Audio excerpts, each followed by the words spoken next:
Oh man, Jim, I gotta get on Jim for that because he put our intro in his thing. I don't know what the deal is there, Jim. We may have to dock you a little bit there. Come on, That's Jim. funny. Welcome, Bing and Company.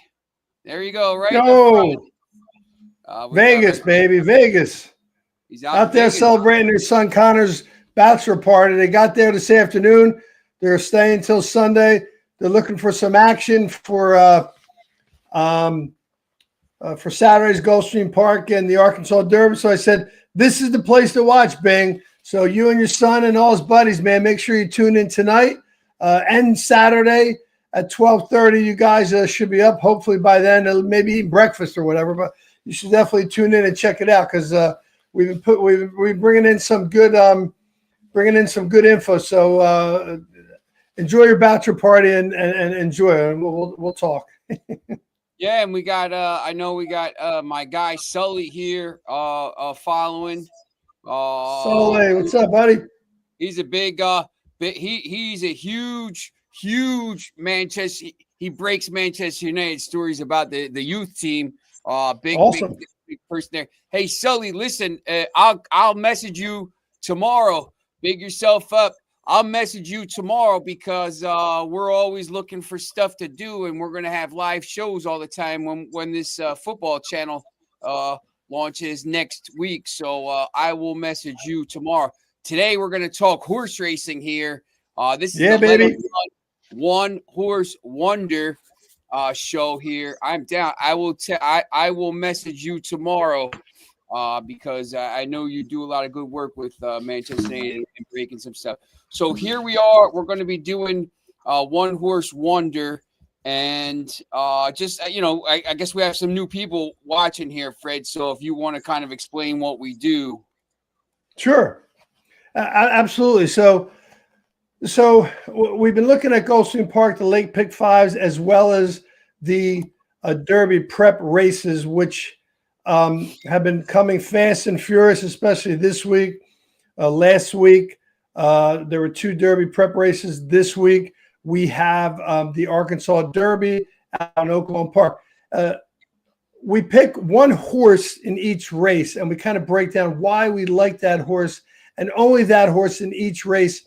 Today, in fact, for Saturday's card at Gulfstream Park, we're doing races 10 through 14, race 14 being the Florida Derby, one of the biggest Derby prep races. Great field. So we'll talk about one horse in that race as well. And that is a Derby, horse race that's worth 100 points. So essentially 100 points for first place, showing 150 points for second place.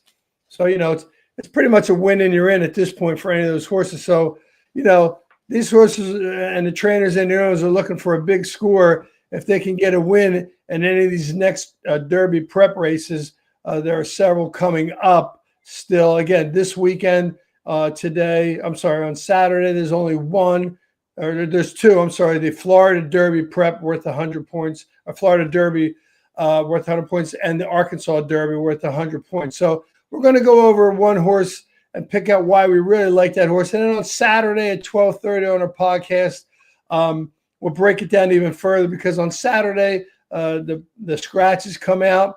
There may be some more information coming up about, we talked about this a little bit in our article showing about the jockey changes, right? Unfortunately, been an injury to Junior Alvarado, had a fractured scapula. That's not going to help. He's going to be out indefinitely. And yesterday, Tyler Gaffalione, while in the post parade, was on his horse. The horse kind of ran into the rail, and he had a lot of pain in his ankle. He didn't race anymore. The horse was fine. The horse ran the race. I don't know if he finished 5th. I think he finished 5th. They put another mount on him. I think Jaramillo got on him for that race. He obviously was off the rest of his mounts. They took him to the hospital, Sean, and he had a fractured ankle. So he's out. And those 2 guys are on some big mounts.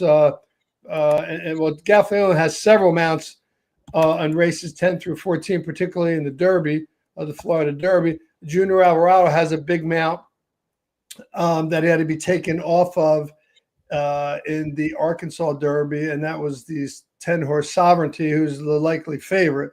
But we'll get to that when we get there, Sean. Yeah, and remember we got Under the Helmet here watching as well. Remember, he's been checking in every week, and I'll message you again tomorrow as well. Get you up running here. So, what we're gonna do here is we'll go. Just like, subscribe, hit the bell, ring the bell. You can follow us on X. Let them run. We're on Instagram. And all kinds of other places soon. Fred's stories right now are up on Sports Talk Florida, Sports Talk NY Fan. It's going to be I just messaged Sully there a couple seconds ago. We got the football, soccer, football, whatever you want to call it. I call it football, people call it soccer. I get it, Sean. Yeah, the women's site, all this stuff. So that's all launching, all kinds of stuff. Let's get into these one horse wonders here. And race 10. Look, these races are all big money races on Saturday. Sanibel Island Stakes, $165,000 race, 7.5 furlongs on turf. There's a lot of very good horses in it. It's a monster field so far before any scratches, but right now it's a monster field, and it's just looking at your story. There's a lot of talent in here. Which horse are you going to single here as your one horse wonder for this race? Sean, it's a big field. It's an interesting distance at 7.5 furlongs. Don't see that very often. All these races in the next the races 10 through 14 are all stakes races, of course. 14th being the Derby race. 7.5 furlongs is an interesting distance, and that's kind of why I fell. My horse in this race, number 2, Mrs. Worldwide, currently listed as a 4-1 morning line, may change when the odds come out on Saturday morning, Saturday afternoon, I should say, at post time. His last time out was his first time on turf. I said it looked like a duck to water. Put up some serious fractions. Lost by a neck and now shortens up by a half a furlong. That's big. He barely lost last time out by a neck. And Luis Saez stays on. So when Saez stays on, that means that's a good sign. And he was 31 to 1 last out. That's crazy. Brian Lynch, one of the best trainers, and he put up an 80 buyer in a grade 3 race, which was run at Gulfstream Park again at a mile. So I really like this horse a lot. I would certainly take a good hard look at him on Saturday when it's post time, and if his odds stay anywhere near 3-1 or 4-1, man, I would be all over that horse. I love that horse. Okay, next race is at 4:40. I forgot to mention the time for the first race. That's at 4:06. 4:40, race 11, 7 furlongs on dirt. Army Mule Stakes, once again, $165,000 race in the big race, and 10 horses in the field as of now.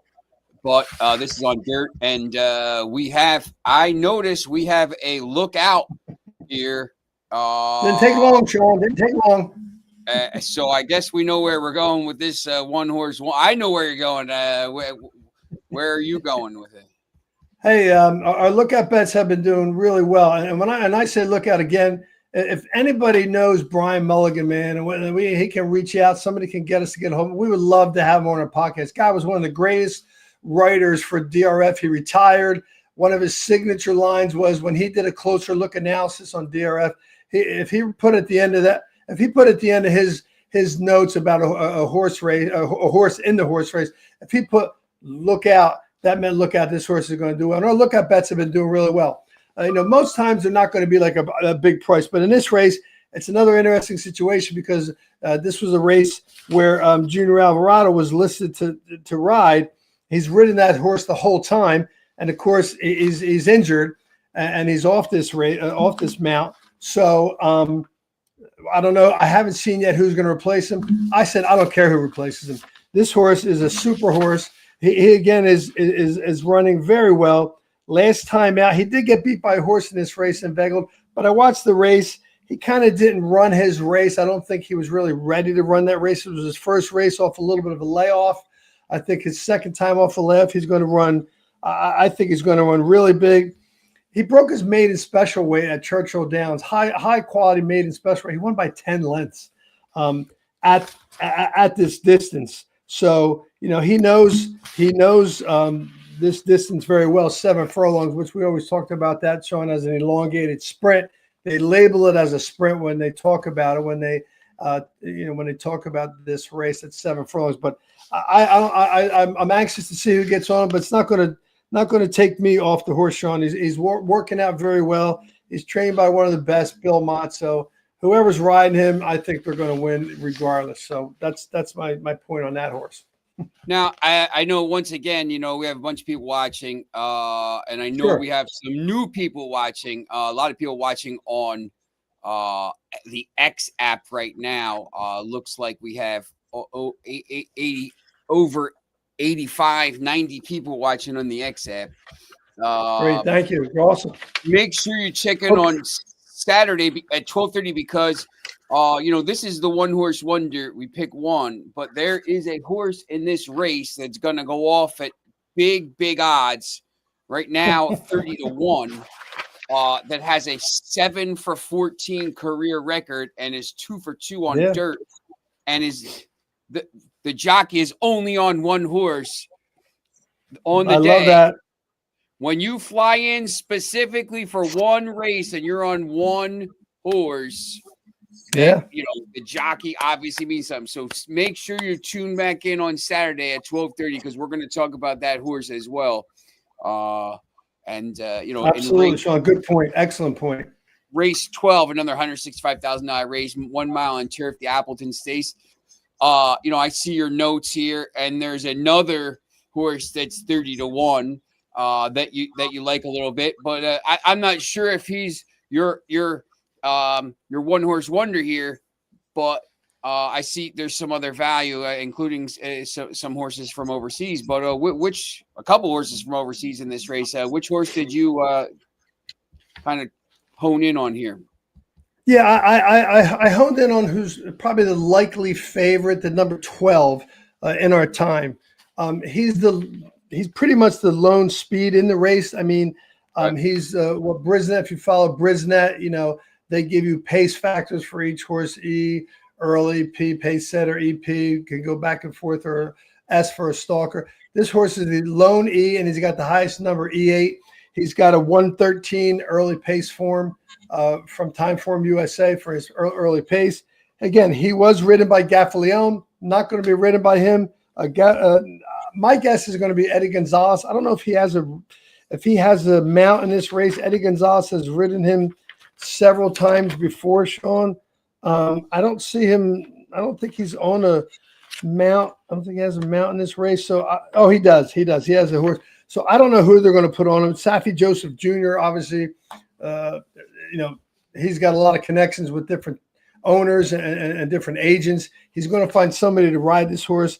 I mean, he's got a lot of speed. He is in the 12 post. A little tricky, but not enough to take me off this horse. I think whoever takes a hold of this filly, whoever gets the ride for Saffie Joseph, he's going to be able to flee that outside post. And again, that's why I think the scratches on Saturday are so important. If there is 2 or 3 scratches, you know, that puts him in the 10 post or the 9 post. I just think he's got the speed of the speed. And on an interesting note, Sean, I was watching Gulfstream Park today to see what's going on. They took their turf races off the turf today, not because of rain. It's been so dry down there, and I guess they don't get enough water on the turf course. They're concerned about the condition of the turf, and they wanted to give it time to come together again for tomorrow, Friday, and Saturday, of course, with these big races they're having, including a race like this, Sean. So it's interesting. Yeah. I mean, that's definitely could be a factor there. That was actually the Sand Spring Stakes. I was ahead of myself there. Race 13 at 5:57 is the Appleton Stakes, 165. So you're 1 mile. Sometimes it's good to be ahead of yourself, but not there. Yes, yes. So that race was called the Sand Springs Stakes, race 12, 5:15, race 13, 5:57, 1 mile on turf, the Appleton Stakes. It also, like, I mean, there's a ton of turf races here on Saturday as well, and I would assume Friday. So this 1 mile turf, I see a Brazilian. I hope it's not the Brazilian national team. They got embarrassed the other day. Is that right? Okay. Yeah. Hey, that means he was just bred in Brazil.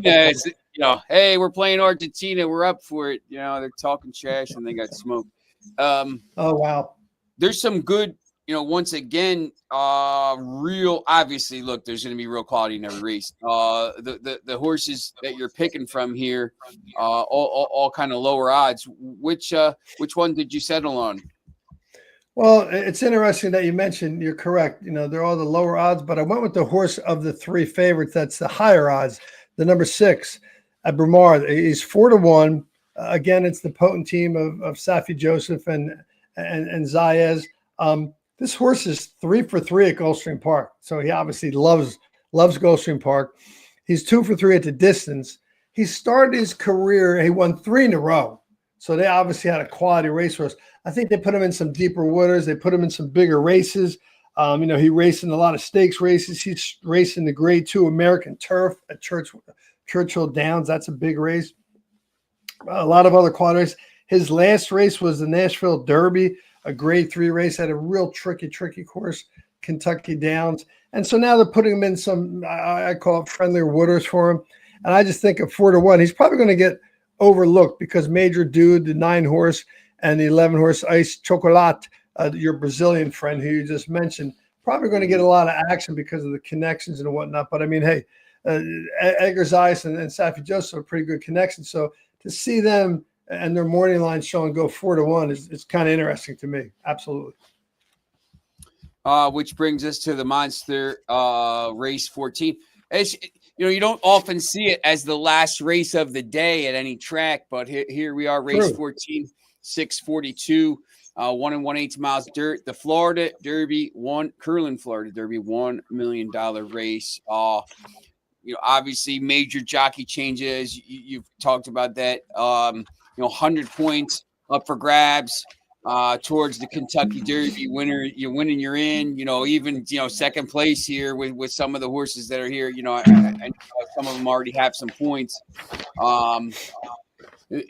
Obviously, tough race to single if you're in a pick 5 or anything. But we're gonna go one horse wonder here. Which one of these?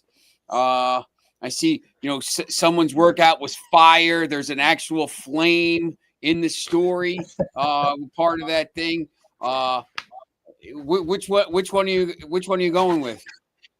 Well, but before I get to that, this race did note the jockey changes. Interesting, the number 8 horse, Mattakit Road, Bob Baffert's horse, which there's lots of information and surrounding him with his last 3 years. He hasn't been able to put a horse into the Derby. Mike Smith is coming in to ride this horse. That's not the horse I'd like. I mean, that horse this is his 6th race. He's had 6 different jockeys. He's had Fresu when he was out in Del Mar, JJ Hernandez at Santa Anita. Then he went to Dettori at Santa Anita, went to Irad Ortiz at Oakland Park. And now because of the injury to Tyler Gaffalione, which would have been a different jockey anyway. But Mike Smith is coming in, obviously Hall of Fame jockey, class jockey. I don't think that a new jockey is going to make a difference, but I like the number 9 horse Tappan Street, currently 5-1. Louis Saez stays on board for a trainer who's been hot in these Derby prep races, and that's Brad Cox. I think the 3rd time could be the charm for this horse. I mean, he's a colt. He's out of Into Mischief, which obviously indicates solid breeding, could handle the distance, not going to have any trouble with it. A lot of upside to this horse, so I'm leaning heavily on number 9, Tappan Street, in this race. He's got the best late pace speed figure of all the horses. I mean, I don't know how much you put into this, but like a horse like Sovereignty, you're getting a new jockey on him, Manny Franco. Only been ridden by Alvarado for Bill Mott in the past. Again, no slack to, no slack to Manny Franco, one of the best jockeys there is. But I don't know if that makes a difference or not. In addition, this horse pretty much is already qualified for the Derby with 60 points. He's the 7th ranked horse based on points. So I think if he runs 4th or 5th and gets 10 or 15 points or 5 points, whatever he gets, I'm not saying he doesn't have to win a race or they're not going to try to win the race. I think there's something about that has an impact on that horse, and also the fact that Manny Franco is riding him for the first time. But I'm all over Tappan Street. I really like this horse a lot for a lot of reasons. Number 1 being Brad Cox, number 2 being Luis Saez, number 3 being he's out of Into Mischief. So put that in a bowl, mix it up, and that's why I like him. So that's my take on that horse. And we'll talk once again. Tune in on Saturday at 12:30. We'll talk more about the this race, because they're obviously, other Neo Ecos needs some points here to get in. Disruptor. There's a bunch of horses here, so we'll talk more about that. Which Absolutely. Goes. Now we have the big jump, race 13 at Oaklawn Arkansas Derby, 7:48 Eastern time. So you're going to have a little bit of a gap there. 1 1/8 miles on dirt. Arkansas Derby, 1.25 million. Once again, another 100 points up for grabs. Monster race, a lot of good horses in it, including Sandman, who's in right now, comes in 20th in the points. So, obviously looking to make a jump. Speed King, I'm sure you love that horse with that name. And some of the other ones. But look, hey, it's once again, there's a lot of good horses in this race. Where do you go here? Well, if you want to think about Enter the Sandman, well, that's where I'm going, Sean. This horse has run, is probably one of the more, there's a lot of experienced horses in this race, which is kind of interesting. Some of the other Derby prep races, there's 3 or 4 horses have 3 or 4 races. Many of these horses have multiple races. Only the 9 horse, which people are going to fall in love with, Cornucopian, again, a Bob Baffert horse being ridden by Johnny Velasquez. He took Irad Ortiz, left that horse, which is interesting, to go to Mark Casse horse, which is Sandman. And that's why I like Sandman. Number 1, Irad Ortiz jumped on that horse for Mark Casse, left Bob Baffert. Again, I don't know all the circumstances, agents are involved, etc. But to see Irad Ortiz, and this horse is being tabbed as a superstar. I'm talking about Cornucopian. His $1.1 million horse. It's purchased for $1.1 million. Exactly. Again, somebody saw something. He certainly proved it the first time out. He ran a maiden special weight at 6 furlongs, Oaklawn Park, which is where this race is. But I absolutely love the Sandman for many reasons. Again, I already mentioned the fact that Jose Ortiz. I'm sorry if I said Irad Ortiz. Jose Ortiz got on that horse. Mark Casse, great trainer. I don't think he's going to have any trouble with the distance. But the other key factor is Jose Ortiz is 4 for 8 at Oaklawn Park. He's got 8 mounts at Oaklawn Park and won 4 races. So that's pretty amazing. But Irad Ortiz is not riding, the best horse in the race. That Johnny Velasquez got on him. Irad Ortiz is not in this race. Jose Ortiz is, but that's why I really like the Sandman at 3-1. I think his odds are probably going to go up because I think both Cole Battle, who is a fan favorite because of the trainer, and also because he's won 4 races in a row. Coming in here, 4 stakes races in a row, I think, too, right? And he's locked in already. He's already got 70 points. So all he does is win, and it's a great horse, a great story with the trainer,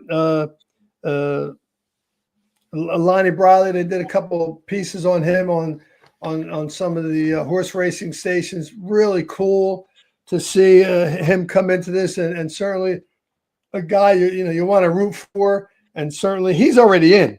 I mean, that doesn't mean he won't win. He doesn't want to win.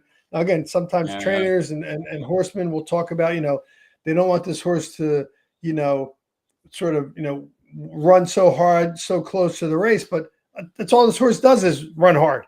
He's certainly been overlooked, and all he did was win. Win.